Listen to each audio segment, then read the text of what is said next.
It's been a while since I uploaded, huh? I'm happy to say I'll be uploading a lot more frequently on this channel to help teach everyone every piece of content there is possible. Now today you're going to be learning how to do the Phantom Muspah. Before we get into the boss mechanics, I'm going to be showing you the gear requirements. Now you will need to be using both mage and range to make this efficient. You'll need to use a Ring of Suffering if you can afford it, otherwise downgrade to a recoil, and if you really don't care about the recoil damage, then you could just opt in for a Brimstone Ring instead. For the actual gear setup, I'll be using max gear setup minus the Tomahawk's Shadow since I can't really afford it. However, you can use Blessed Hides with Ruby Bolts and Sapphire Bolts enchanted as a switch, and using a Dragon Crossbow. Now, as for the mage gear, you can use either Arms on Mystics, doesn't really matter. If Ancestral is too expensive, those two are more than enough for you. You can opt in for a Trident instead of a Sanguinesti Staff, just to have decent DPS. Now feel free to downgrade wherever you see fit according to your budget, but I'm going to warn you right now, this is the bare minimum of gear requirements to kill the boss, otherwise the kills are going to be rough and you're going to have very slow kills. There are a few things you need to know about the boss. His melee phase is when he turns brown and starts chasing you, his range phase is him being green, and his soul split phase is this much darker shade of green with a purple health bar on top of it. Now you can't damage the boss normally using normal attacks, so you'll need to smite him. Reason being is because that's considered to be his prayer points bar. So imagine that you're going PKing for a bit and flick smite before each attack while protecting range on his attack cycle. Apart from all this, he has 3 different special attacks. Mini Anka phase from Tombs of a Masket, Mage Ball he throws at you that can cause corruption where you lose prayer slowly but surely, and a Slam on the ground which can hit you if you aren't hiding behind the spikes. Now that's out of the way, here's a clip of the kill and how it goes. After using the Icy Basalt, make sure to go through this area and go downstairs, enter the cave, then the crevice, and then the boss fight starts over here. So the green phase is on, you just range it until you see the brown phase.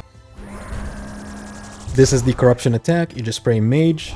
After the ball is gone, you can switch back to range. Only happens in the range phase. Now this is the melee phase, all you have to do is freeze it, walk away, and mage it down until it changes the form.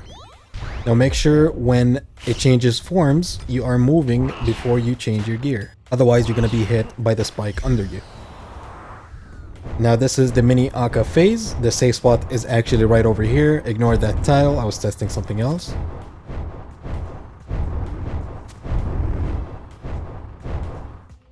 After the phase, you just keep on ranging. Protect mage if you have to. It's the melee phase again, use mage gear. This is why you pray melee, because he will hit you for a lot of damage. And you also need to freeze him, else you're going to be taking a lot of damage. Now make sure to move away from these spikes, otherwise you're going to face a lot of trouble like I did over here. Now the only reason I'm standing behind these spikes is because there is a final attack he will do, which is going to be the slam attack. You can skip the spikes by the way if you're running, otherwise if you're walking you're going to get hit by it and heal the boss instead. Angler Karambon for combo food if you need it.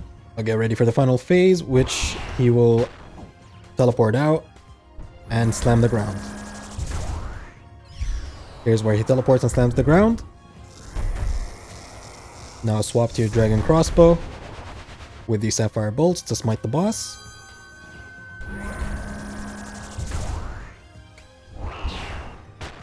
Make sure you're off-ticked so you can protect from ranged while smiting the boss at the same time.